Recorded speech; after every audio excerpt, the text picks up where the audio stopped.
In 1996, this woman came forward to tell the Belgian authorities she'd spent her childhood years as the victim of a paedophile network. She described a world of organized sexual abuse, torture, and even murder. It was terrible. You didn't believe your eyes. And I didn't believe that humans could do that. She talked of violent child sex orgies with politicians, judges, and influential businessmen, a Belgian underworld in which the establishment has refused to believe. Regina Louf is a pathological liar.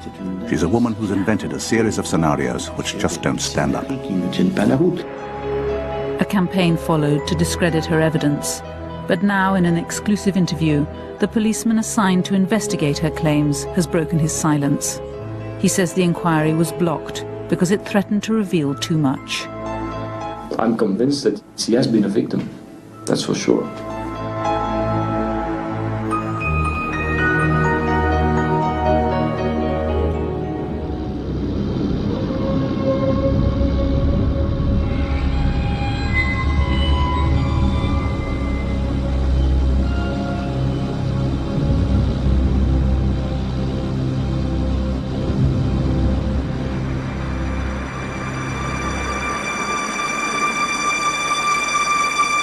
In June 1996, this Belgian slum revealed a bitter secret that would come to haunt the nation.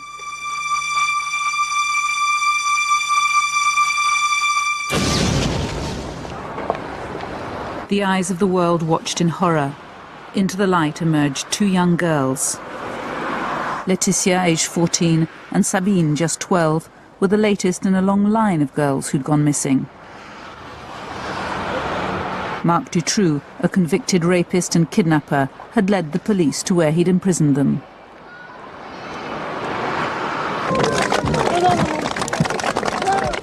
Relief swept Belgium as their tearful homecoming was caught on camera.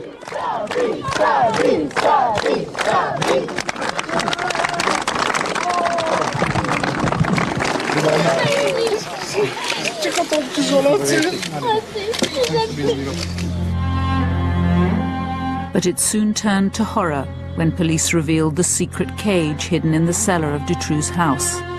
The girls had been kept here, drugged, and repeatedly raped.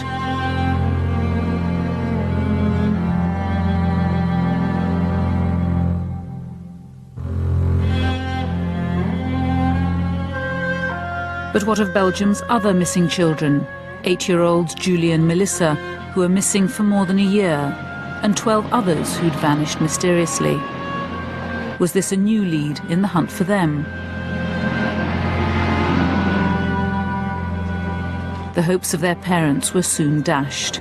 Within days, Marc Dutroux led police to the site where the bodies of Julie Lejeune and Melissa Rousseau were buried. The parents were informed, but when the Rousseaus asked to see their daughter, Melissa, for the last time, they were refused. We begged, we were crying to see her. Really, we insisted with our lawyer, we really cried. They said, no, it's not possible, that's the law.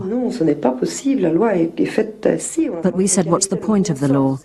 And they said it's for your own psychological good.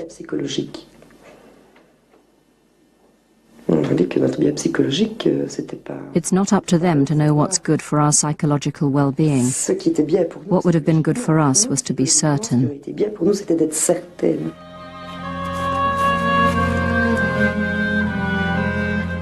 It's 6 years since the police unearthed the bodies of Julie and Melissa, buried in the garden of this house.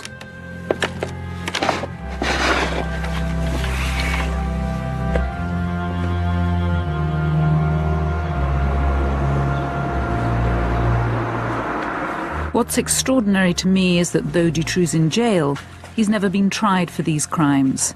It's as though the judicial system froze when faced with having to bring him to trial. Officially, Dutroux lived on benefits, yet this house, now derelict, was one of 5 that he owned. The bodies of 2 more missing girls were found at another, Effie Lambrechts and Anne Marchal. I didn't believe that it was possible that children were kept in a cellar and were raped and kept there until that Dutroux was taken to prison, and that we could see the cellar. At that moment I had to believe. Before the murders, Marc Dutroux had already been convicted of 5 charges of rape and kidnapping. Yet somehow he'd served only 6 years in jail before he was released back into the Charleroi underworld. This was once Belgium's industrial heartland, but today its most famous industry is crime. Dutroux melted back into this realm of prostitution, drug traffic and stolen cars, and began to plan his next project, the kidnap of children.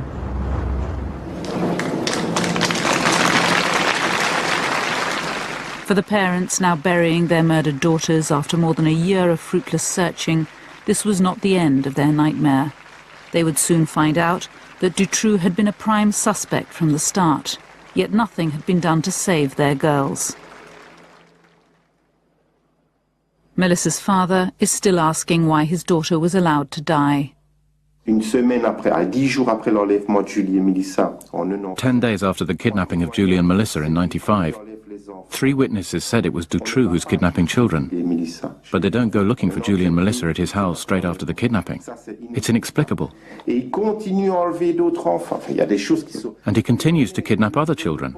They put a special surveillance unit to watch Dutroux, and he continues to kidnap children. It's inexplicable. The whole thing is inexplicable from start to finish.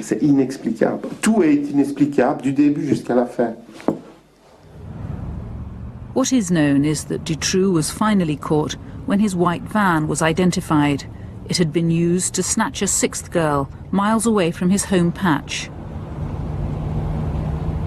The man who arrested Dutroux was Jean-Marc Connerot, an investigating magistrate. He became a national hero, uniquely respected by the parents of the murdered children. He is someone who wants to know the truth. You can feel it when you talk to him. You can feel that he wants to investigate, that he wants to have the truth. He is a very good magistrate. Connerot arrested Dutroux's associates. Among the first was Jean-Michel Nihoul. Nihoul and Dutroux had been seen at the site of the latest abduction the night before. They'd been in constant phone contact the day it happened. And the next day, Nihoul gave £10,000 worth of drugs to an accomplice of Dutroux. One witness claimed Nihoul had ordered a girl. Connerot knew Nihoul had influential friends. He suspected he was the brains behind a network supplying clients with children to abuse. It's a charge Nihoul denies. Connerot appealed to the public for information. When I saw him walking down the stairs, I thought that I knew everything about him. It was a shock. I thought, finally, they stopped him. Regina Louf was one of the first to come forward. She said that as a child she'd been abused for many years in a paedophile network involving Nihoul and Dutroux. I remember Jean-Michel Nihoul as a very cruel man. He abused children in a very sadistic way. She says that at the age of 12 she was taken with other children to sex parties, and, she told investigators, Dutroux was there, working for Nihoul. Dutroux was a boy who brought drugs, cocaine and something like that to these parties, who brought some girls, or watched girls on these parties. Nihoul, he was a sort of party beast. And Dutroux was more on the side. Nihoul denies he's ever met Regina Louf, but her stories never changed. Nihoul, she said, was one of those who organised the parties and invited the cream of Belgian society, judges, politicians and influential businessmen, in order to compromise them.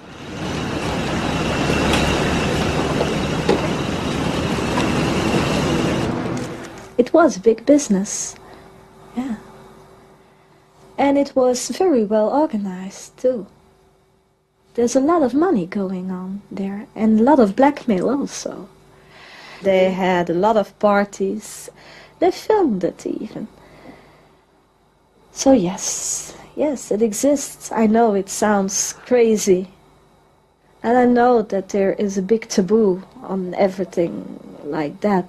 But it exists, you know. Regina Louf's story was horrific, but her account of a violent paedophile underworld was by now reinforced by new witnesses, some of whom also named influential people. The investigation began. The witnesses' identities were protected. Each was given a code name beginning with X. Regina was X1. They went up to X9. Their testimonies became known as Belgium's X-Files.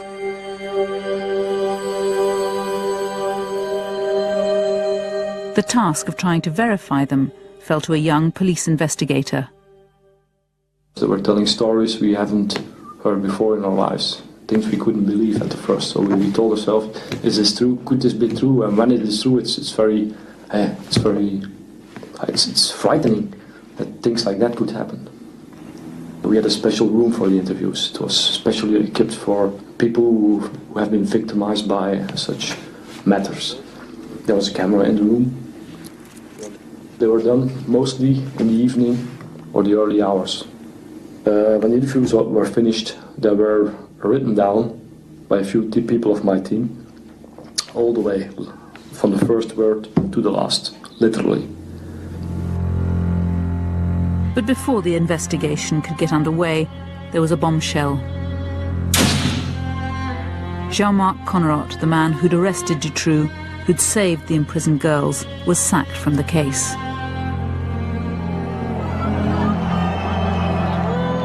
His removal caused a public outcry. Belgians lost faith in their judicial system. They descended on the Palace of Justice and accused the courts of colluding with the killers.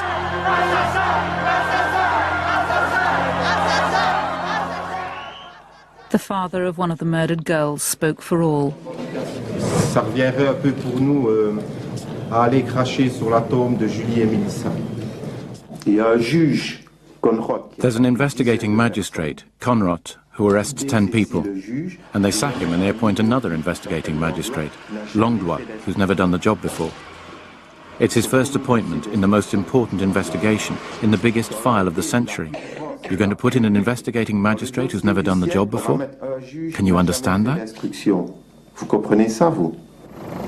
300,000 outraged Belgians marched through Brussels in a demonstration of grief and solidarity. This white march was the largest protest the country had ever seen. Belgians felt that the dismissal of Connerotte was a betrayal of Dutroux's victims, that it signalled the end of any real search for a network. The two rescued girls were overwhelmed. Merci à tous d'être venus si nombreux. Merci aussi à tout le monde d'être venu.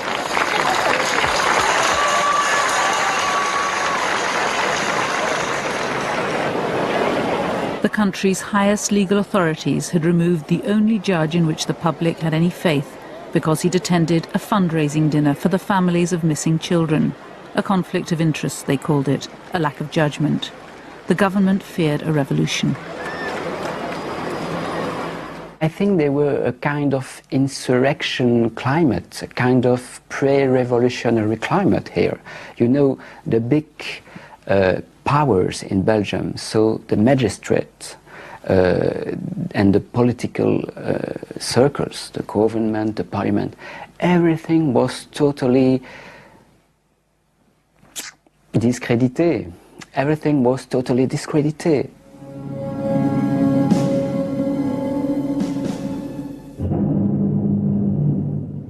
No one knew what to believe anymore.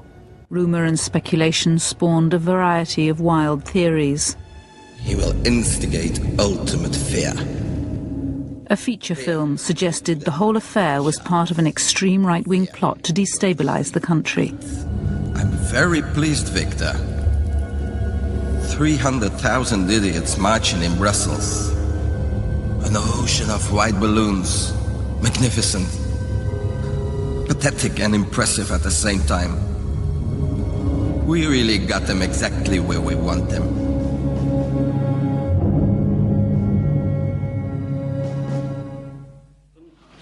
En op verzoek van de Kamervoorzitter, de heer Raymond Langendries.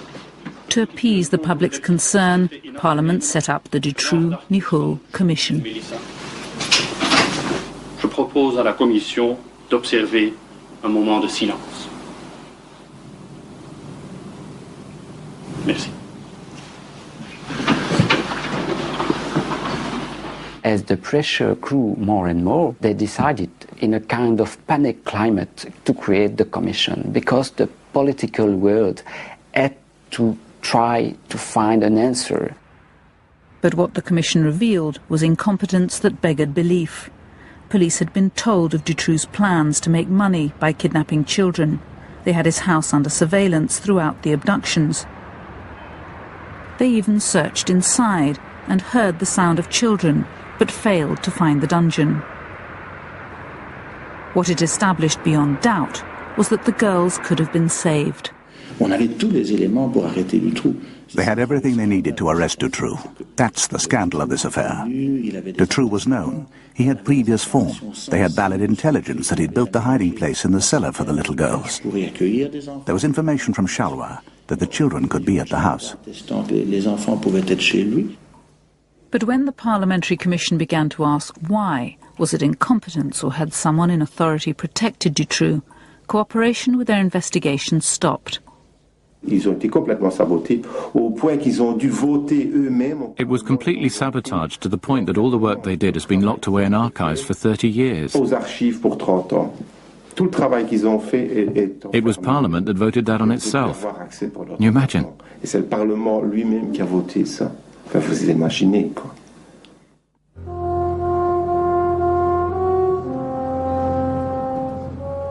If the Commission's job had been to restore stability, to clear the air of insurrection, it worked. The danger to Belgium's establishment was over. But there was still no answer to the most important question. Was the catalogue of failures pure incompetence, or had Dutroux and his friends enjoyed protection? Were they protected? On the question of protection, we didn't discover much, unless you count the best protection that Dutroux could have had. And that's the incompetence of Belgium's police and judicial system. But Jean-Michel Nihoul, the man suspected of hiring Dutroux to kidnap children, was released from jail after just 5 months. It's still unclear if he'll ever come to trial, and some members of the Commission remain convinced he is protected. We succeeded in demonstrating that Nihoul was really an artist in protection, really a specialized man in manipulating inquiries, policemen and judges. We had proofs about that. Nihoul's release just left more unanswered questions for the families. The mother of Melissa, Karine Rousseau, has access to the legal evidence the court will bring against Dutroux. She's found no answers, nothing to clarify who stole, raped and killed her daughter. All charges Dutroux denies. Oui, allô? 5 years on, there's still no admission from Dutroux.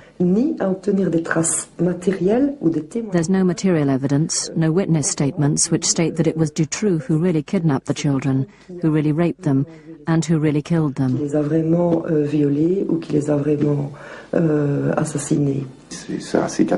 It's a catastrophe because nothing is any more clear today. Nothing is clear. The parents suspect Dutroux was not acting alone, that others were involved in abducting and hiding the girls. When he was briefly imprisoned for car theft in November 1995, Dutroux claims to have left the girls in his cellar, in this specially constructed cage with a little food and water. On his release, after nearly 4 months, Dutroux claims he found the children barely alive, that he tried to save them, but they died in his arms. But for the Rousseaus, this story can't be true.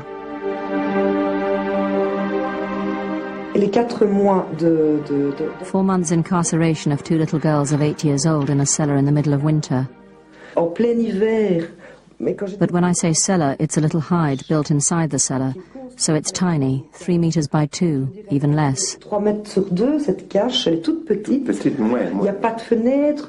No windows, completely dark. They cut off the heating. They cut the electricity and heat. And no food, for 4 months. Then he says when he came out of prison 4 months later, they're still alive. Well, then they're superhuman. It's unimaginable, 2 children of 8 holding out. Alone, with nothing to sustain them.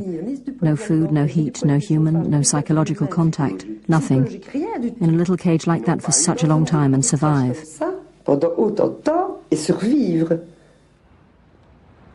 So how did they survive so long? Did someone else keep them alive? The Palace of Justice in Liège is the seat of one of Belgium's most powerful figures, Prosecutor General Anne Tilly, who's in charge of the case. She says there's no evidence to contradict Dutroux's version of how the children died. So how did the children survive so long, nearly 4 months, until Dutroux was released from prison? No, Julie was dead. Melissa was nearly dead, and then she died. I think it was the next day. But Melissa, how could she have survived nearly 4 months? Survive in what condition? In a lamentable state. She was so weak she could not get up. That's according to Dutroux, of course. No one else was there.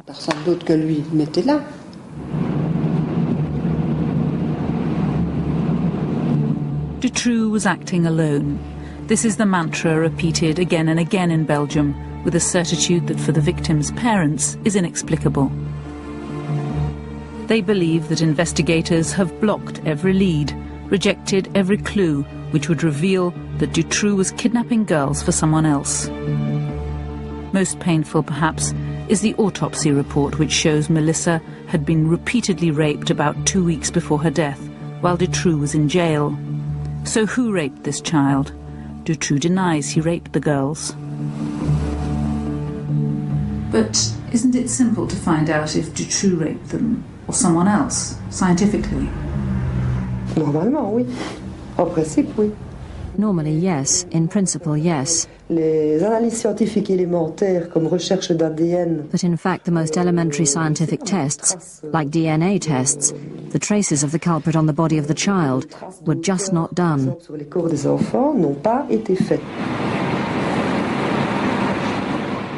Back in the Palace of Justice, they say the DNA tests were done, but the results were inconclusive.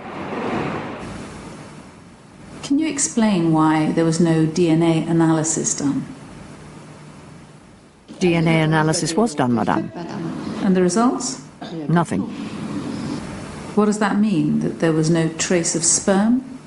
They were in a very putrefied state. It did not allow us to make an analysis of that type, of sperm or anything.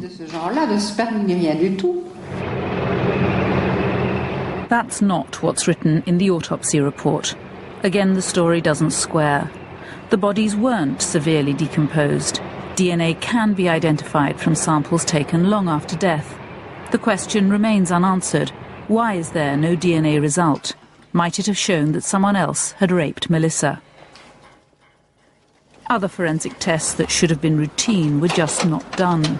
Human hairs collected from Dutroux's dungeon weren't sent for analysis. The logic was strange. They claimed that as there was no evidence anyone else had entered the cage, there was no need to analyse the hair. In 5 years, Connerott's successor has shed no light on the abduction, imprisonment or death of the girls. Jacques Langlois refused to be interviewed. Langlois don't believe in a sort of network. For Langlois, Dutroux is the only one who used the girls. For Langlois, it's simple. There's one raper, Dutroux, and close the case.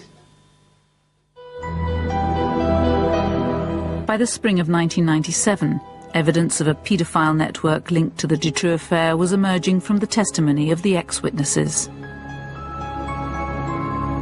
Regina Louf had provided investigators with details of her childhood abuse, which they'd begun to check. In one of her testimonies, she explained how a certain person had been murdered in a certain place. So we went to look for that case, that old case. She described it, where it happened, more or less. I remember it like it's a film in my head. I can close my eyes and see every little detail of that house where she was murdered.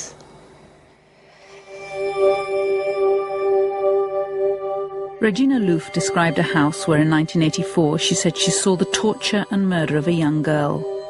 The house was connected to an underground mushroom farm.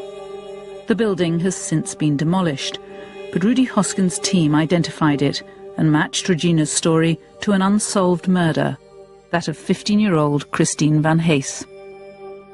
She gave us some details that made us think that it's impossible to give without having been there at that place, or without having lived that, in the way the body was found at that time and the way she described the person was killed. So there were some things that were similar. It was a sort of bondage, so her legs and her hands and her throat were connected with the same rope, and when she moved, she strangled herself, The credibility of Regina Louf's testimony hinged partly on whether she really knew the house where Christine Van Hees was killed.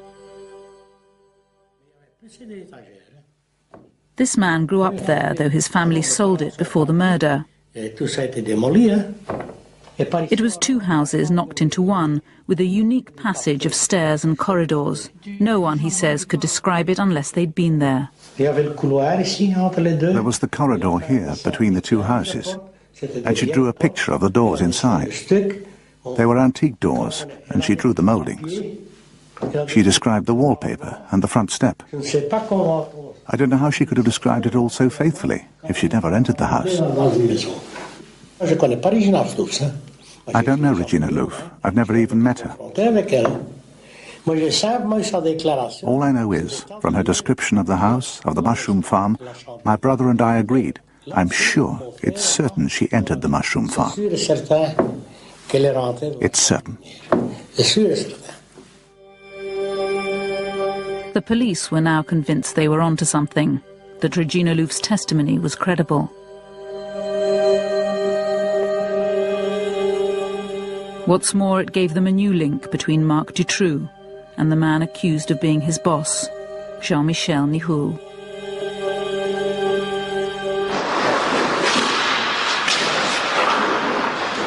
In the year before her death, Christine Van Hees was a regular visitor to the Brussels ice rink, where Marc Dutroux also went.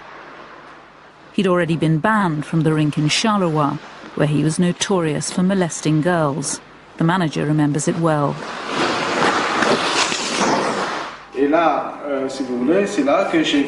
And then I saw him with a young girl who was up against the lockers like this.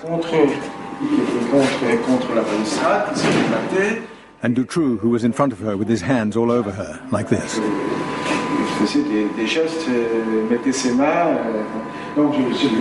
So I grabbed him and pulled him back and brought him over here. At that moment, my father-in-law turned up, and when he found out what was happening, he wanted to hit him. So I grabbed his arm, otherwise he would have punched him. When she wasn't skating, Christine Van Hees used to spend time in the building of a pirate radio station. It belonged to Jean-Michel Nihoul. Both men, Dutroux and Nihoul, were at Christine Van Hees's murder, according to Regina Louf. And Dutroux's involved in the murder? He watched it, and he didn't do anything, and so he abused her that night. So, yes, he was involved. How many people were there? I still don't know for sure, but around 8.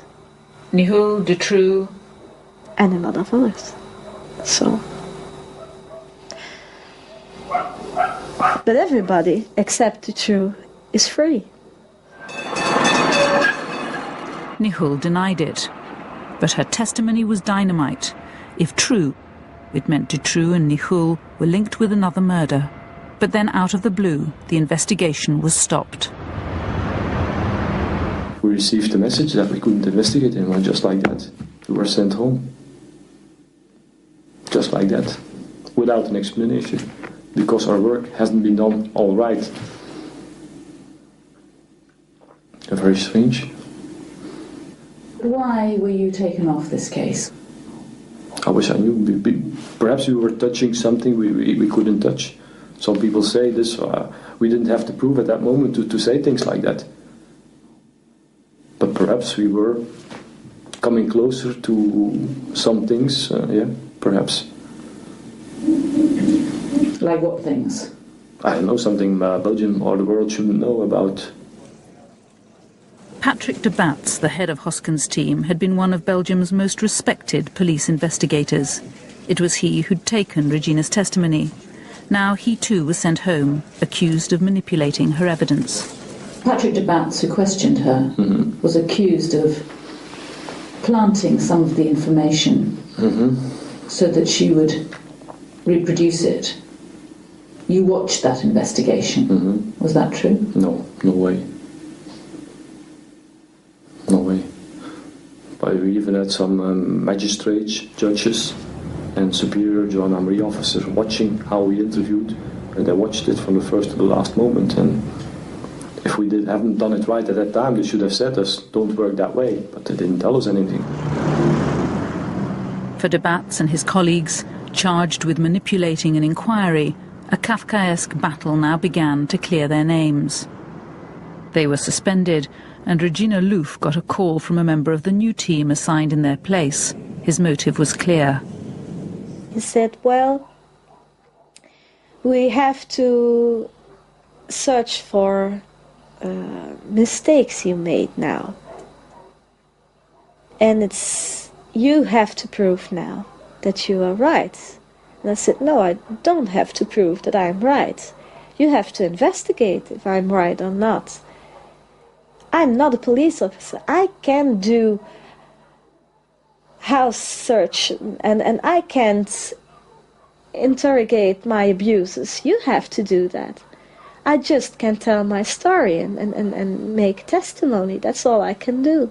And he said, wrong. You have to prove it. News about Regina's story began to leak out. When the media took it up, it was to destroy her. X1 et ses fantasmes, une enquête au-delà du réel. Madame, Monsieur, bonsoir. L'affaire Dutroux s'est enrichie de... The flagship programme of the government-funded French-language channel was unequivocal. De Batz was guilty, they declared, and Regina Louf a sinister and deranged liar. I think Regina Louf is a pathological liar. She's a woman who's invented scenarios that don't stand up to scrutiny. It's all been shown to be fiction. Well, no, not according to the investigators who were sacked. They don't agree with you. They say they weren't even allowed to investigate. No, that's not accurate. I continue to believe these men did not do their jobs properly, and that they let the public think that what Regina Louf and the other anonymous witnesses said was partly true. That's all a tissue of lies. Stories verging on the pornographic. They make no sense. Weren't you manipulated? I mean, people have said she was completely mad. She invented the whole thing. But some people, some people say this, but they weren't there. We lived all the testimonies. We've seen them. We did the investigations. So for ourselves, we know what should have been right or what could have been wrong. But when you haven't lived it, when you haven't seen everything, you can't give an opinion on this. It's impossible. But we found some things that should have been investigated more. I'm married for 13 years. I have 4 children. I live a normal life. I have a business of my own. So I'm not crazy. We are labeled as crazy. We have a stigma. We are stigmatized as crazy persons because we had the courage to talk about things that happened in our past with persons who played a role in the Belgian economy or politics or something like that. It was easier to make us crazy than to believe us. Despite its earlier investigating zeal, Belgium's parliament now stood by as Regina Louf's testimony was declared worthless. The judiciary announced it would not be used in any trial. And that might have been the end of it, had the files of the entire Dutroux investigation not been leaked. Marie-Jeanne van Heeswijk and 2 other investigative journalists had access to every witness statement, every police report in the Dutroux affair. Their book on Belgium's X-Files shook the country. How did you get the information for the book? We had the opportunity to see the whole police file on the affair, and the problem is that we wanted to be sure that there was no manipulation behind that, because it's always possible. So we decided to meet a lot of people who were named in the files, who were witnesses in the file, and we met those people without saying that what we knew already, and we listened to their story. They found the new team had rewritten Regina Louf's original statements. Testimony had been changed.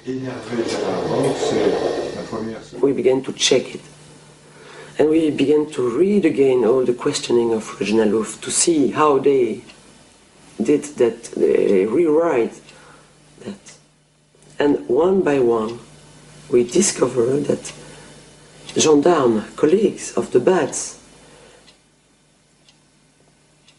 had pretended that the Bats manipulated the investigation.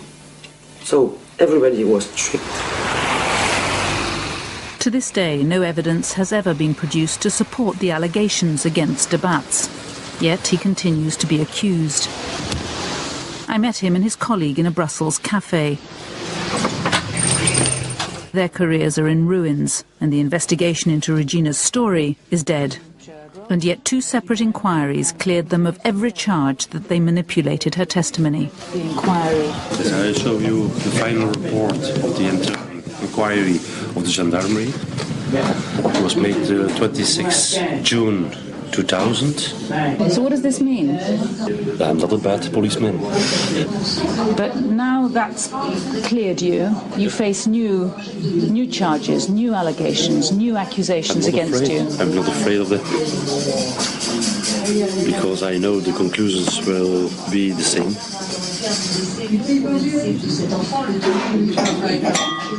But why this constant barrage of accusations? I don't know. I can imagination things, but I can't explain them.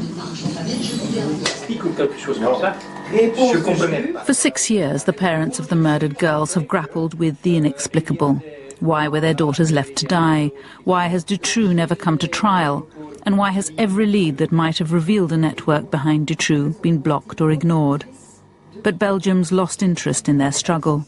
Today, anyone who talks of a network, even the parents, is dismissed as deranged. I talked in press about children who were raped and so on. And they started again with saying that I'm a little bit foolish and that I'm fantasizing. I'm sure that in several years everyone will believe that networks will exist. Then they have to accept. Since Marc Dutroux's arrest, anyone who's questioned the official line has been attacked. Every lead that might have widened the net has hit the buffers. Dutroux, meanwhile, has sat in jail, but outside, in the shadowy circles in which he moved, potential witnesses in the Dutroux affair have died in strange ways. A police informer with links to the Charleroi underworld, José Stepp, told a journalist he had explosive information on Dutroux. 2 days before they were due to meet, he died. His family believes he was poisoned. Jean-Paul Tamineau was up to his neck in the Charleroi underworld of stolen cars and prostitution. He was summoned to see the Charleroi police and disappeared. The day of Dutroux's arrest, his foot was fished out of the canal. It's quite a coincidence that they died just before they want to testify, you know? That's strange. Social worker Gina Pardens worked with abused children. She'd identified the paedophile members of a pornography ring who'd threatened her. When she reported the threats to the police, she was killed in an unexplained car crash. Francois Reyskens told a friend he'd seen one of the missing girls, Melissa, alive in Holland. Before he could tell the police, his body was found crushed on the railway line.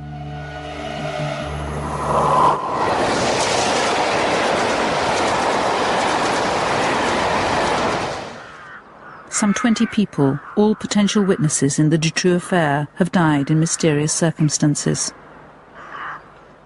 I survived it all. I don't know why, but I survived my abuses. I survived my testimony just because I said it all. Why kill me now, you know? I'm mad.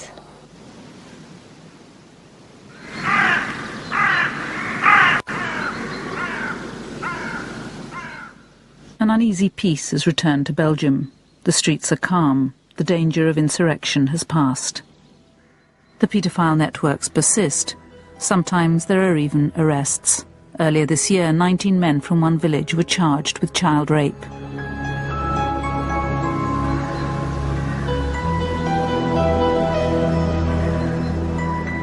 But the Dutroux affair has paralysed Belgium's judiciary. After 6 years in jail, there is still no date for his trial. When it comes, it'll satisfy no one. The trial of Dutroux, it will be a theatre, a circus. And I don't want to be part of a circus. The truth is that there is a network and that they have to search for that network so that you can save other children in the future. In this country, we will never get to the truth. There is just too much truth that needs to be exposed. I'm certain that the people want to understand. They're capable of understanding a lot more than the politicians and judiciary want to tell them.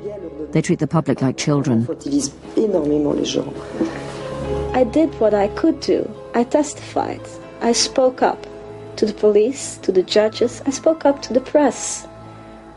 You know, I yelled it out. What can I do anymore now? I can't.